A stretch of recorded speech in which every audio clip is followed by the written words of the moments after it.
Good morning. Peace and blessings. How y'all doing this morning? I'm home. I'm home. I'm so grateful to be home. I had an incredible time.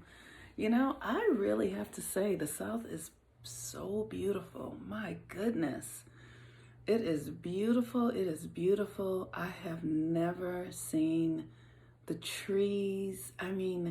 There was at one moment, I don't know what highway we were on because I wasn't driving, but I don't know the area really, but there was one moment when I was in the front seat of my girlfriend's car, and and I was taking a nap, and I opened my eyes and looked in front, and literally there was a like trees for as far as I could see, just green. It was just remarkable, and the whole ride from North Carolina to Atlanta was it's just the most beautiful thing ever. And so the South is remarkable. It really is. And I can feel the energy of our ancestors there. I can feel the tension in the space. It's in my cells. What I feel is really in my cell structure. It's like a bit of a trembling, around all that I've studied and all that I've learned and all that I've heard of stories and all that I remember. All of that is there, and I'm grateful to be able to go there and do ritual and honor my ancestors, our ancestors, and honor the truth of their power and their and the privilege that is inherent in such devastating or very deeply painful experiences, and what can happen when that energy is transmuted. It becomes power. It becomes something so glorious. One of the things that I love that I get to really understand is that the universe uses everything. The universe doesn't throw anything away. So the power and the energy that was drawn, by people crossing the Atlantic in the bottom of a slave ship, and those who survived, the millions who survived, who lived and endured hundreds of years of oppression and trauma and terror and tyranny and and all sorts of stuff, but also who within that trauma, terror, and tyranny cultivated joy and love and harmony, so that I'm here, so that those of you who also live in brown bodies are here. Like we are the victory of that. And so, what's more incredible today than a full moon today in Pisces? And let's talk a little bit about this full moon. Pisces is the energy of the collective. It is our collective experience, what we all do together. It's spirituality, it's divine, it's cosmic energy, it's where heaven comes to earth, and the sun is in Virgo. And so Pisces and Virgo are in opposition to one another. Virgo is the embodiment of heaven on earth, literally bringing what is in the heavens to earth. And Pisces, like I said, is heaven. But our new moon happened in Leo. So we're stretching. I want you all to know that for the next year, all of the new and full moons will be, they won't be in opposition to one another like they generally are. They'll be what I believe is called sexaquentes, where it's the step over. So, if the new moon is in Virgo, then the full moon will be in Pisces. But the full moon was in Leo. The new moon was in Leo, and the full moon is in Pisces. And so the Leo energy is this playful energy. It's this romantic, sensual, it's creative self-expression that includes all of who we are, including our sensuality, and our romantic energy, our love energy. It's like a child who is just loving and free and open. And then we are not going to have the full moon in Aquarius. We had that last month. We're having the full moon in Pisces.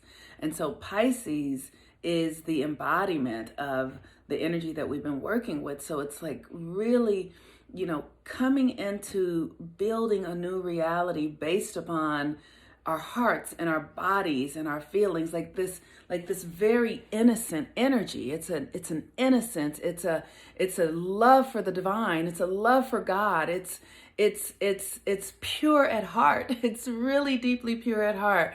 And we have some other aspects going on that are really challenging. So Venus is in Cancer, and this full moon is going to come in where Venus is in opposition to Saturn. And so Venus in opposition to Saturn in Capricorn, it's like creating new structures that bring us out of our karmic conditioning, bringing us out of what this culture has taught us to believe about love and romance, or about who we are as individuals, about what it means to be an adult, or being able to embody the innocence of who we really are, of who we were truly born to be, and abandoning this construct, this old way of being, and literally allowing it to deconstruct inside of you, and stepping truly and fully into who you really are. We are living in a time where everything is being snatched from beneath our feet. Everything that we've ever known and relied upon and believed was true and valuable. And, with Saturn and Capricorn says it's time to create new structures. It's time to, it's a new cycle, because Saturn and Capricorn is about cause and effect. What you put out comes back. And Venus and Cancer is, how do you care for yourself? How do you love yourself? And oftentimes we've been taught that love comes from outside of us, that we are waiting on someone else to deliver us to our happiness, that we need another to validate our sense of self, our feelings, our love before it's real. And what this says is that what you need is already within you. God has provided it. It came with you. When you were born, you were born with it. And the more you can tap into that understanding and knowing that you have everything you need within you, that you are already enough and complete, and that there is nothing and no one outside of you that can add anything to you, that you in and of yourself are whole, perfect, and complete. And if you can embody that knowing, literally embody it, as this is a Mars day, and Mars is in Aries. And so I really want to encourage you to sign up for the Mars course, which you can do in my link tree here, because Mars in Aries is saying, be loyal to yourself, be loyal to your identity, be loyal to what you were at the time of your birth. And for many of us, we have we've been so distracted by so many things, so distracted by things that, it's like, you grow up and they're like, you need to have this by the time you're 25, and money is going to make you happy. And if your body is this way, then you'll be happy. And if you have this kind of person, all that shit is all a distraction, and it's all lies, because the reality is that everything is within you. And the more you come home to yourself and recognize who you are and live inside of the body that is yours, this body, like really get inside of it.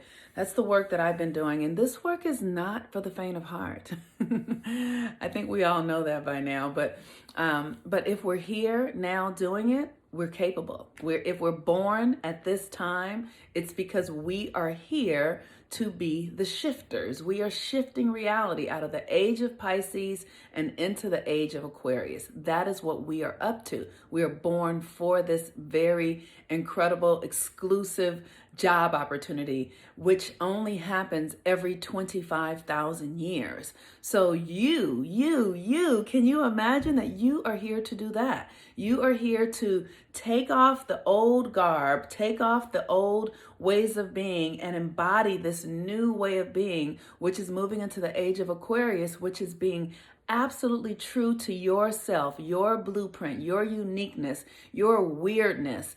And for those of us who are in these melanated bodies, whose ancestors who came across the Atlantic. I want you to know how important it is for you. Like, your job is so significant because we carry the codes of that deep power from the oppression that we experience. We are the ones who really will project the new reality because of the melanin and the energy that has been cultivated in our psyches and consciousness over the last 400 years. So it is very significant for us to awaken and wake up into our gifts, into our cosmic energy, our cosmic power, our cosmic direction, so that we can lead the way into the new world. When I was a little girl, I was so clear that I was born after Martin Luther King and, right at the time of his death. And I knew that it was my responsibility to take on this pathway into, being the embodiment of the divine. And that doesn't mean, only by peace or methods of that. Sometimes it means that people are going to absolutely go to war, with an idea or with a person or with an experience or any of that. With Mars retrograde in Aries, we are literally looking at the war inside of us. Like, where are you at war with yourself? Where are you fighting a battle inside of yourself?